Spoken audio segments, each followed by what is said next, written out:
Hello Inmendham and YouTube and world. I'm just gonna keep it rather short this time. I didn't even plan to do another reply or response, but I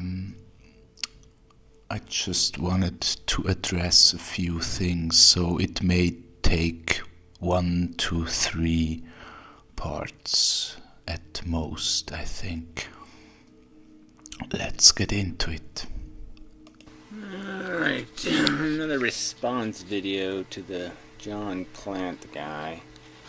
And so it's going to be just mostly about the subject of religion and why it's pathetic and useless and shit.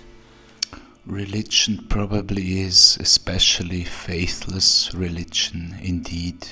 Religion. So he is one of these people. He just has this blind kind of faith. It doesn't really explain any context to it. Just claims the existence of this loving God. He seems to know him somehow.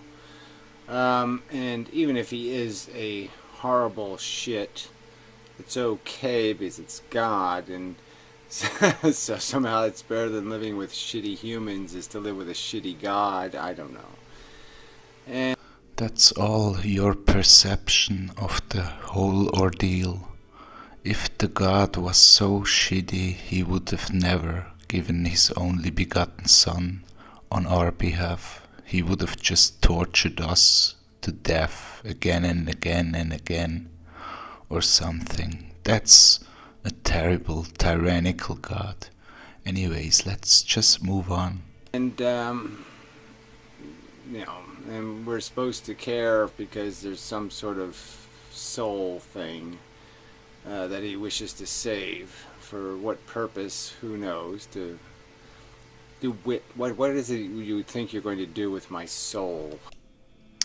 Well, the soul, Matthew 10:28, and fear not them which kill the body, but are not able to kill the soul, but rather fear him which is able to destroy both soul and body in hell, which ties right back into my second death argument in previous videos. Because it says to destroy both soul and body in hell, not to torture them forever or anything. And then Matthew 16:26, for what is a man profited if he shall gain the whole world and lose his own soul? Or what shall a man give in exchange? In exchange for his soul. This ties right back into Vanity and Ecclesiastes, which I've been talking about in previous videos too. But you really, whatever. Let's move on. What is this? What is this? You're saving it to do what? What? Play part cheesy in heaven? What? Admire the rubies and emeralds? Admire God for certain, at least. Amongst other things, probably. Like judging angels or something. Fuck it. I'd rather not. I'd rather not have been bothered if that's the master plan. So, to each their own. Yeah, so, like most religious people, he just makes up.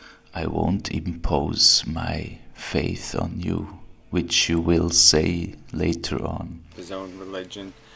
I'll, edit the Bible, because, God would have done it, but, he was busy and he didn't have time or something. It's just such bullshit. So he claims he's not religious. Another dodge, like a God theory doesn't count, and like his own again, he makes proclamations. He tells me that God is suffering and God is in pain because of the state of the human race, or the condition that we exist in, and that he grieves for us. Well, let's get right into it. Amos 2:13.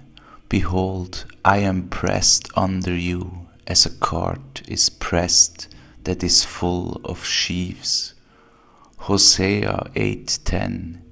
Yea, though they have hired among the nations, now will I gather them, and they shall sorrow a little for the burden of the king of princes. Hosea 11:8. How shall I give thee up, Ephraim? How shall I deliver thee, Israel? How shall I make thee as Admah? How shall I set thee as Sibuim? Mine heart is turned within me, my repentings are kindled together. I guess he is grieved on our behalf. I don't know where he gets this testimony from. Does God talk to you? Again, there's no context. There's just somebody who professes some sort of intense faith, belief without reason. I just stated my reasons basically, but there's many other reasons to have my faith, such as living.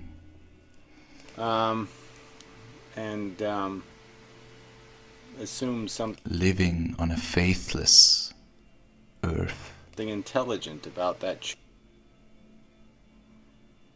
In the world, but not of the world. choice. And I can't see it. It's not even close to seeing any of it. It's a silly old story. I've seen no miracles performed. I see no evidence of the hand. A wicked and adulterous generation seeketh after a sign. And of God anywhere. Just a stupid story. So should I have faith? I should just randomly say take all the religions in the world, just throw them into a hat and pick one to have faith in, and then I'll be a fanatic, whatever that is. Maybe you should put your faith in Jesus. All right. Just so that. Again, he just horribly evaded the main point. Let's see. Gotta figure out which side of this is the beginning. Notes. Well, not that it matters, because it almost became all the same argument.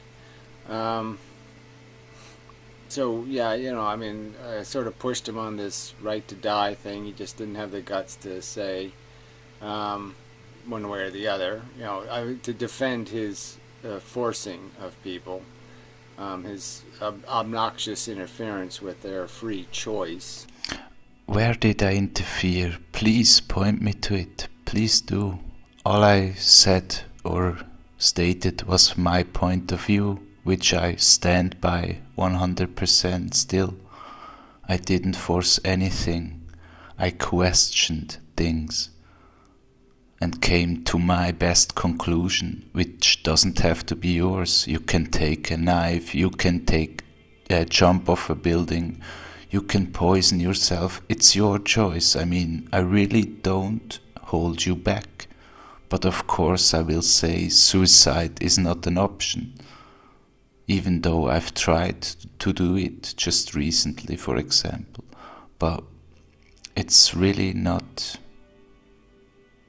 a solution.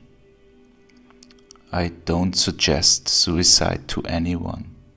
Anyways, let's go right over to part 2.